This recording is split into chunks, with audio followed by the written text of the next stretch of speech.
Hello friends, स्वागत है आपका एनक्यू स्टडी यूट्यूब चैनल पर।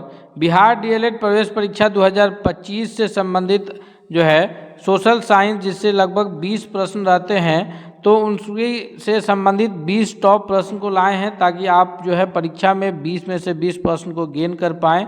आइए बिना देर के हुए हम लोग पहले प्रश्न की ओर चलते हैं। हमारे स्क्रीन पर जो पहला प्रश्न आया है कि भारत में योजना आयोग का गठन कब किया गया था। जी हाँ, भारत में जब भारत स्वतंत्र हुआ और स्वतंत्र भारत की सरकार यहाँ चारू रूप से चलने लगी, गणतंत्र हो गया, उसके पश्चात 26 जनवरी 1950 को जब भारत का संविधान लागू हो गया और भारत पूरी तरह से जब गणतंत्र होकर चलने लगा, तो 15 मार्च 1950 को भारत में योजना आयोग का गठन हुआ और ये 5-5 वर्ष के लिए पंचवर्षीय योजना के रूप में जो है चलता था और कुछ योजनाएं तय होते थे, फिर उस पर जो है काम होता था और भारत की विकास इससे ये चला। और ये चला कब तक? लगभग 2014 तक। 2014 में योजना आयोग की जगह पर जो है नीति आयोग का गठन हुआ और 1 अप्रैल 2015 से नीति आयोग जो है ये योजना आयोग की जगह पर नीति आयोग यह भी कार्यान्वित है। और इससे पहले जो है 15 मार्च 1950 से लेकर के 2014 तक जो है योजना आयोग कार्यान्वित रहा है। अगले प्रश्न की ओर बढ़ते हैं। सवाल नंबर दूसरा है कि गुटेनबर्ग का जन्म हुआ था।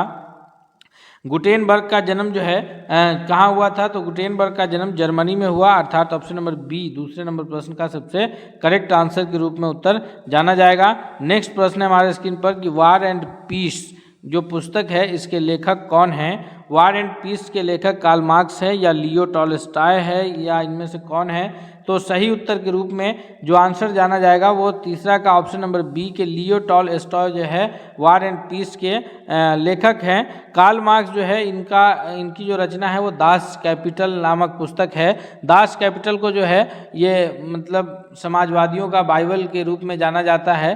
कम्युनिस्ट मैनिफेस्टो दास कैपिटल मुख्य रूप से जो है कार्ल मार्क्स की रचना है। दोस्तों, एक एक महत्वपूर्ण प्रश्न को हम इसमें कवर करेंगे जो कि आपके आने वाली परीक्षा में बहुत लाभकारी साबित होगा। इसलिए आपसे रिक्वेस्ट है कि यदि आप हमारे चैनल पर अब तक नए हैं, चैनल को सब्सक्राइब नहीं किया है, तो प्लीज़ आप चैनल को सब्सक्राइब कर लीजिए और वीडियो पसंद आ रहा है तो लाइक करते हुए दोस्तों के बीच भी जरूर शेयर कीजिएगा। सवाल है कि विश्व व्यापार संगठन यानी वर्ल्ड ट्रेड ऑर्गेनाइजेशन, इसकी स्थापना किस वर्ष की गई थी? जी, WTO यानी विश्व व्यापार संगठन की जो स्थापना हुई है, इस चौथा नंबर प्रश्न का जो सबसे सही उत्तर के रूप में आंसर जाना जाएगा वह होगा ऑप्शन नंबर ए कि 1995 में WTO की स्थापना की गई थी। नेक्स्ट प्रश्न है हमारे स्क्रीन पर, क्वेश्चन नंबर 5 है कि भारत में वित्तीय वर्ष कब से कब तक शुरू होता है? जी हाँ, तो भारत का जो वित्तीय वर्ष है वह शुरू होता है 1 अप्रैल से और यह मतलब जो ख़त्म होता है वित्तीय वर्ष, ऐसे तो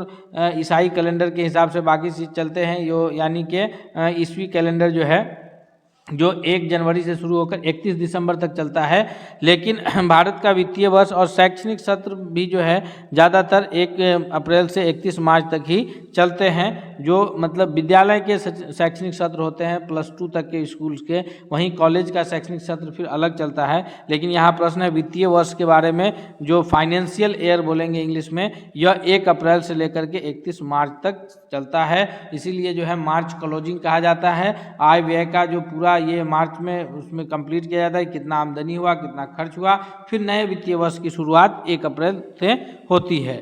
नेक्स्ट प्रश्न है हमारे स्क्रीन पर कि सूचना का अधिकार अधिनियम कानून कब लागू हुआ था? जी, तो सूचना का अधिकार अधिनियम कानून RTI जिसको कहते हैं राइट टू इन्फॉर्मेशन, यह UPA 1 यानी कि सरकार में 2005 ईस्वी में आया। उस वक्त जो है प्रधानमंत्री के रूप में मनमोहन सिंह थे और राष्ट्रपति के रूप में जो है ये APJ अब्दुल कलाम साहब थे। उसी वक्त सूचना का अधिकार अधिनियम कानून लागू हुआ था। ऑप्शन नंबर बी इसका सबसे करेक्ट आंसर है। नेक्स्ट क्वेश्चन है हमारे स्क्रीन पर कि भारत के संविधान के अनुच्छेद 19 में देश के सभी नागरिकों को कौन सा मूल अधिकार दिया गया है? जी हाँ दोस्तों, तो भारत के संविधान के द्वारा जो है भारतीय नागरिकों को कुल 6 मौलिक अधिकार दिए गए हैं। कुल 6 मौलिक अधिकार जो है यह भाग 3 में है। कहाँ है? याद रखिएगा, भारतीय संविधान के भाग 3 में है। और कौन से अनुच्छेद में है? तो जो सभी मौलिक अधिकार है वो अनुच्छेद जो है 12 से लेकर के 35 तक इसका वर्णन किया गया है। कहाँ से कहाँ तक? 12 से 35 तक, जिसमें समानता का अधिकार है, स्वतंत्रता का अधिकार है, शोषण के विरुद्ध अधिकार है, धार्मिक स्वतंत्रता का अधिकार है।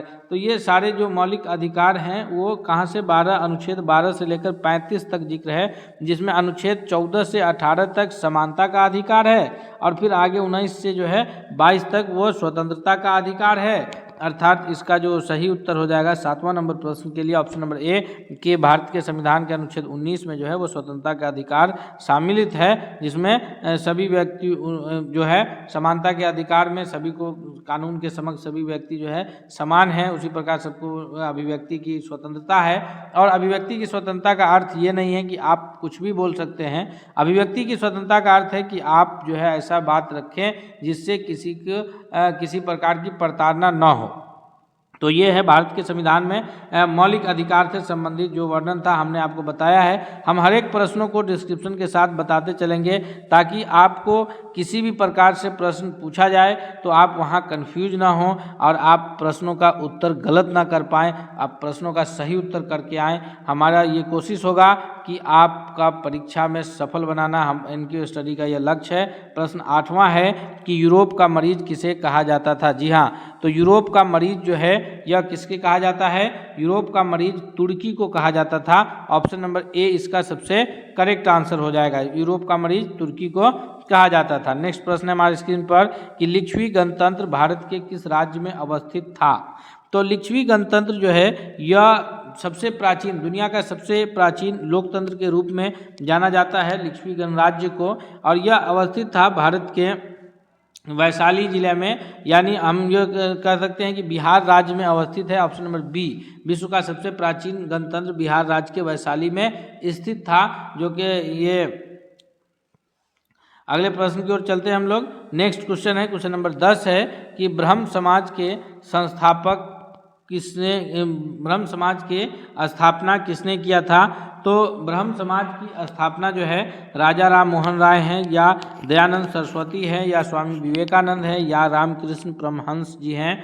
तो इसका जो सबसे सही उत्तर होगा दोस्तों कि ब्रह्म समाज की जो स्थापना है यह राजा राम मोहन राय के द्वारा किया गया था। ऑप्शन नंबर ए इसका सबसे सही उत्तर है। राजा राम मोहन राय को राजा की उपाधि जो है अकबर द्वितीय के द्वारा दिया गया था। मुगल शासक अकबर द्वितीय के द्वारा जो है राजा राम मोहन राय को क्या दिया गया था, राजा की उपाधि दी गई थी। और याद रखिएगा राजा राम मोहन राय जो है यह इसके लेकर के बहुत प्रयासरत रहे हैं। इनको आधुनिक भारत के पिता के रूप में भी जाना जाता है। ये मॉडर्न इंडिया के रूप में इन्होंने जो है अंग्रेजी शिक्षा पर ज़्यादा जोर दिया है। साथ ही साथ जो सती प्रथा है, विधवा पुनर्विवाह है, इसके लिए राजा राम मोहन राय का प्रयास अविस्मरणीय रहा है। सब भी याद रखना है आपको, ताकि परीक्षा में इससे संबंधित अगर प्रश्न आए तो छूटे नहीं। नेक्स्ट प्रश्न है हमारे स्क्रीन पर कि हिंदुस्तान रिव्यू का प्रकाशन किसने आरंभ किया था। जी हाँ, हिंदुस्तान रिव्यू का प्रकाशन जो है यह इनमें से किनके द्वारा शुरू किया गया था।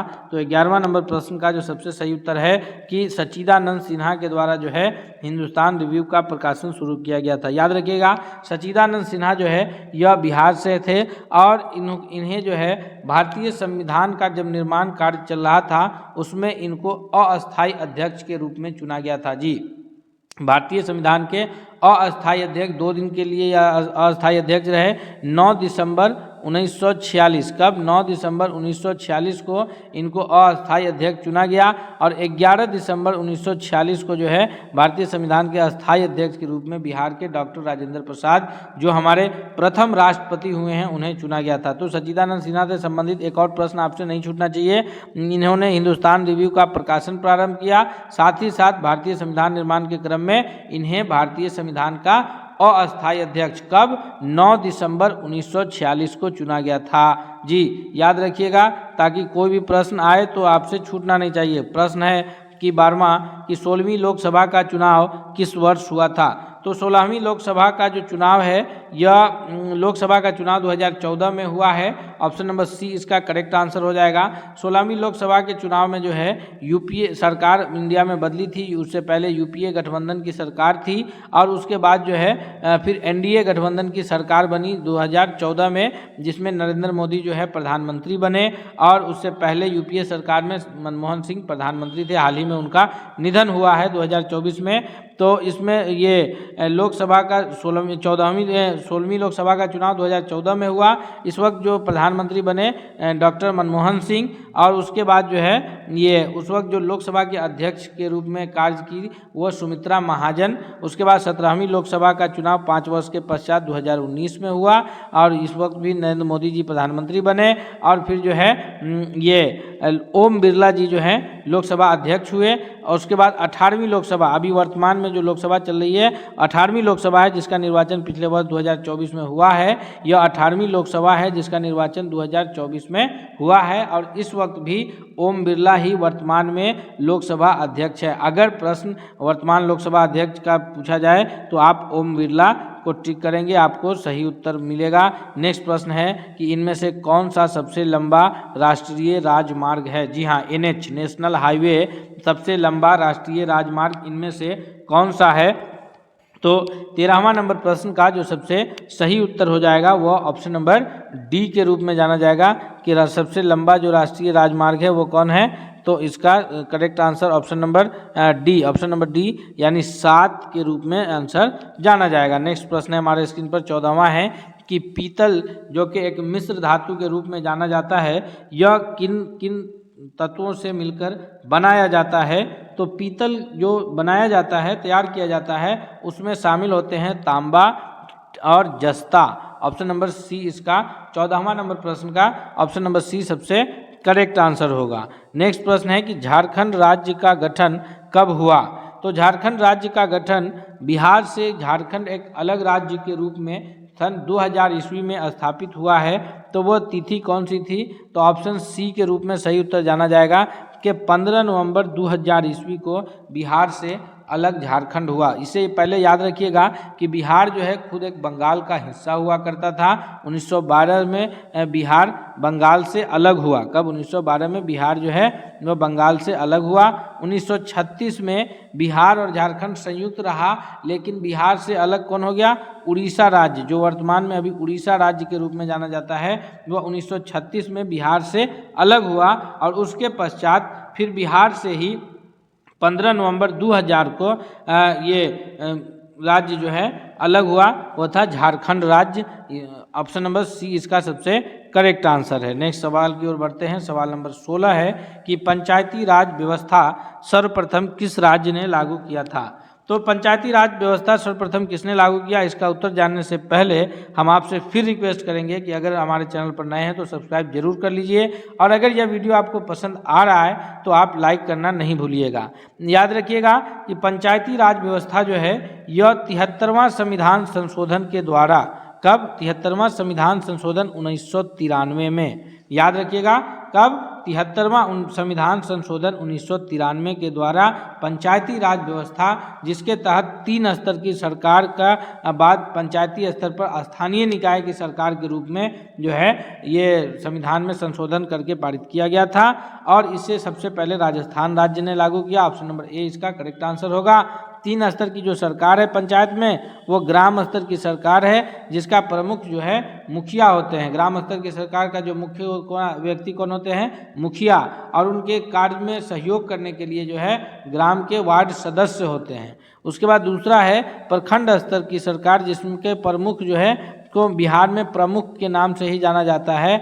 और इनके जो सदस्य होते हैं ये होते हैं पंचायत समिति सदस्य। कौन? पंचायत समिति सदस्य, प्रखंड स्तर के सरकार में। और तीसरा है जिला स्तर की सरकार। जिला स्तर के सरकार में कौन होते हैं? जिला परिषद सदस्य। ये कब आया? तो पंचायती राज व्यवस्था 1993 में 73वां संविधान संशोधन के द्वारा कहाँ जोड़ा गया? तो भारतीय संविधान की अनुसूची 11वीं में। कहाँ? अनुसूची 11वीं में। और इसी के विपरीत याद रखिएगा, ये तो पंचायत को लेकर के था, नगर को लेकर के भी आप याद रखिएगा कि 74वां संविधान संशोधन 1993 के द्वारा ही नगर निगम की व्यवस्था की गई। और वहाँ भी, और उसे 12वीं अनुसूची में जोड़ा गया। किसमें? 12वीं अनुसूची में जोड़ा गया। और वहाँ भी 3 स्तर के बात की गई। जो छोटे स्तर के ये है उसे नगर पंचायत, उससे बड़े स्तर को नगर परिषद, और बड़े स्तर के शहर को नगर निगम की संज्ञा दी गई। अगले प्रश्न की ओर बढ़ते हैं। सवाल नंबर 17 है हमारे स्क्रीन पर कि योजना आयोग को भंग कर कौन सा आयोग बना? तो हम इसमें आपको पहले प्रश्न के वक्त ही इसका हम सही उत्तर आपको बताए हैं। आप अभी हमें कमेंट करके उसका उत्तर बता सकते हैं कि हमने आपको पहला प्रश्न में क्या बताया है। तो जी, पहला प्रश्न में हमने आपको बताया था कि योजना आयोग जो 1950 में स्थापित हुआ, योजना आयोग की स्थापना कब हुई? 1950 में। तब से लेकर के कब तक? 2014 तक चला है योजना आयोग। लेकिन उसके बाद 1 अप्रैल 2015 से जो प्रभावी हुआ है वह हुआ है नीति आयोग। और योजना आयोग के भी जो अध्यक्ष हुआ करते थे वह वर्तमान प्रधानमंत्री उसके अध्यक्ष हुआ करते थे। उसी प्रकार नीति आयोग के भी जो अध्यक्ष हैं वह वर्तमान प्रधानमंत्री यानी माननीय नरेंद्र मोदी जी जो हैं उसके अध्यक्ष हैं। नेक्स्ट प्रश्न की ओर बढ़ते हैं। सवाल नंबर 18 है कि वेदों की ओर लौटो यह नारा निम्न में से किनके द्वारा दिया गया था? जी हाँ दोस्तों, वेदों की ओर लौटो नारा जो है यह दिया गया है option number C, Swami Dayanand Saraswati ji के द्वारा। सी ऑप्शन इसका सबसे करेक्ट आंसर के रूप में उत्तर जाना जाएगा कि वेदों की ओर लौटो का नारा स्वामी दयानंद सरस्वती जी ने दिया है। सवाल नंबर 19 है कि सविनय अवज्ञा आंदोलन किस यात्रा से शुरू हुई थी? तो सविनय अवज्ञा आंदोलन की शुरुआत एक बहुत ही ऐतिहासिक घटना जिसको हम लोग दांडी मार्च या नमक सत्याग्रह के नाम से जानते हैं, वहाँ से शुरुआत हुई थी। कब? 1930 ईस्वी में। गांधी जी जो है 12 मार्च 1930 को, किस तिथि को याद रखिएगा? 12 मार्च 1930 को अपने 78 अनुयायियों के साथ साबरमती आश्रम से पैदल चले थे और 6 अप्रैल 1930 को नमक बना करके नमक कानून को तोड़ा और उसी के साथ जो है ये इसकी शुरुआत हो गई। किसकी? सविनय अवज्ञा आंदोलन की। नमक कानून टूटने के साथ ही सविनय अवज्ञा आंदोलन की शुरुआत हुई जो कि 1930 में दांडी से हुआ। और ये उससे पहले गांधी जी जो है कितने दिन, लगभग 24 दिन की यात्रा भी किए हैं। नेक्स्ट प्रश्न की ओर बढ़ते हैं हम लोग। अगला प्रश्न है हमारे स्क्रीन पर, क्वेश्चन नंबर 20 है कि प्राथमिक ऊर्जा का उदाहरण कौन सा नहीं है? तो प्राथमिक ऊर्जा के उदाहरण के रूप में जो नहीं उदाहरण है वो जाना जाएगा कोयला प्राथमिक ऊर्जा का उदाहरण है। क्योंकि कोयला को जब हम लोग जलाते हैं तो हमें डायरेक्ट ऊर्जा की प्राप्ति होती है। पेट्रोलियम है, प्राकृतिक गैस है, लेकिन विद्युत जो है यह प्राथमिक ऊर्जा का उदाहरण नहीं है, क्योंकि प्राथमिक ऊर्जा विद्युत को पहले जनरेट किया जाता है, फिर उसके पश्चात जो है उसका उपभोग किया जाता है। दोस्तों, हम लोग 20 महत्वपूर्ण प्रश्न जो है अभी कवर किए हैं, जो कि आपके आने वाली परीक्षा में बहुत लाभकारी साबित होगा। इसलिए आपसे चलते चलते आखिरी रिक्वेस्ट है कि यदि आप चैनल पर नए हैं, सब्सक्राइब नहीं किए हैं तो सब्सक्राइब कर लीजिए और वीडियो पसंद आए तो लाइक करते हुए दोस्तों के बीच जरूर शेयर कीजिए। मिलते हैं अगले सेट के साथ, तब तक के लिए बहुत बहुत धन्यवाद।